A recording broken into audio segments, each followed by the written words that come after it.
Lavender is one versatile plant. It's used to promote healing, for culinary purposes, cosmetics, and more. Our next stop, Daybreak Lavender Farm, the very first lavender farm in Ohio.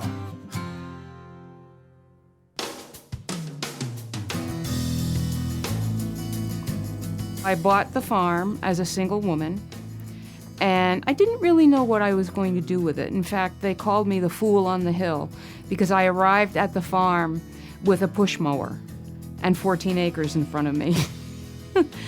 So then I met Michael, and as luck would have it, he was the grandson of a farmer. And then I thought, aha, we can do a lavender farm. So that's how it kind of came to be.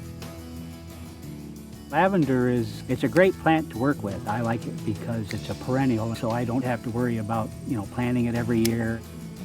Lavender likes full sun and well-drained soil, so it's one of the most drought-resistant plants that there is. I'm going to be planting a lavender plant here, and since our soil is full of clay, I'm going to be adding some coarse building sand and some crushed limestone to the soil.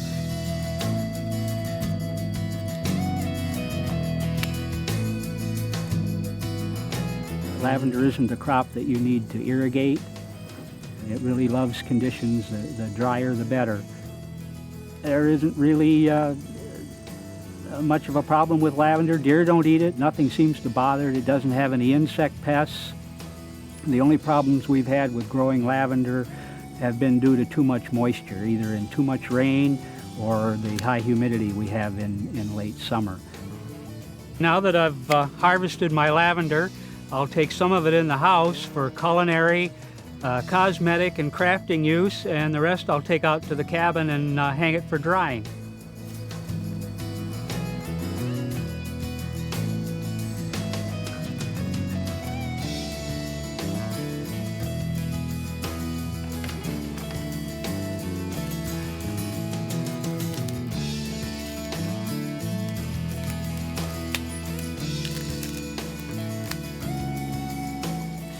In about 3 to 4 weeks, this lavender will be dry, and we'll come out and we'll take the buds off of the stems, and we use the buds in our culinary products, and we make a lavender sage soap. You don't need to do anything special to the lavender to get it through the winter. The flower stems should be cut off when they're done blooming. The lavender doesn't particularly need or want anything else. You don't want to put lavender in your garden around your roses if you're the kind of person who lavishes fertilizer and a lot of water on your rose bushes, because the lavender won't be happy there. For people with problem gardens, as long as you've got full sun, lavender is nice.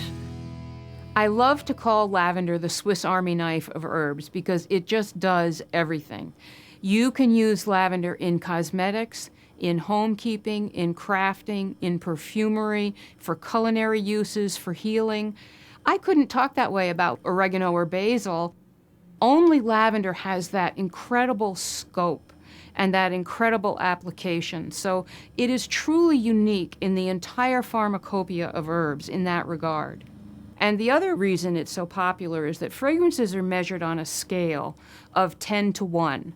And 1 would be water, which has no fragrance, and 10 would be the very strongest flowers, perhaps gardenia or freesia or something like that.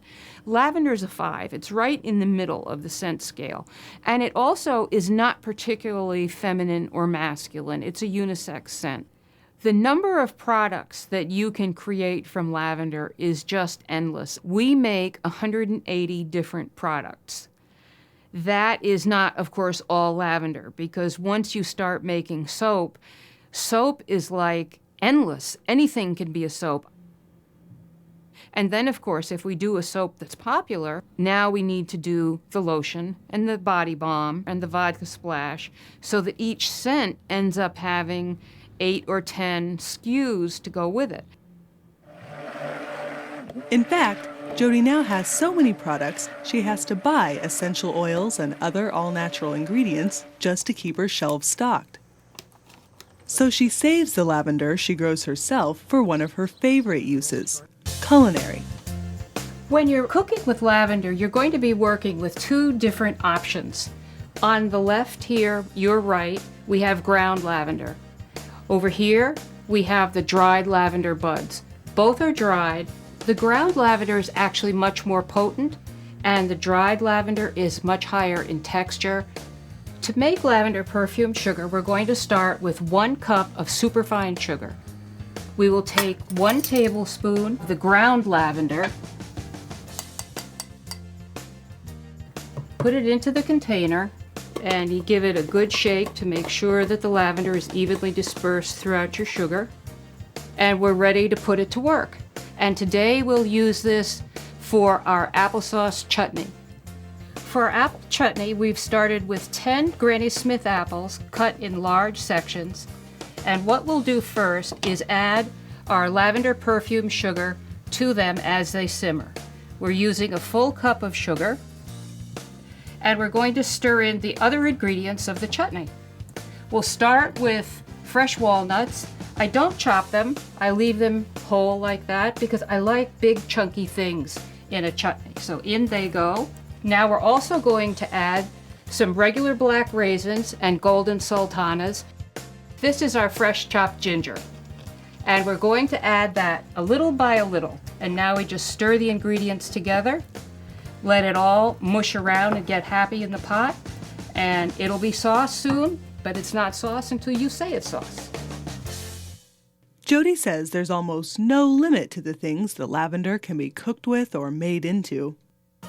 But even though lavender has been such a rich field for her and Michael, they encourage anybody to grow their own, especially other farmers.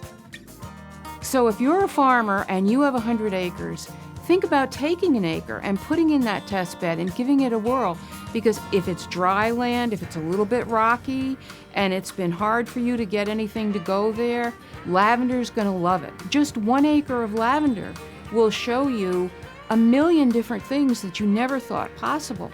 If you look around our store, we're not doing anything with crafting in lavender. We haven't even touched on that yet.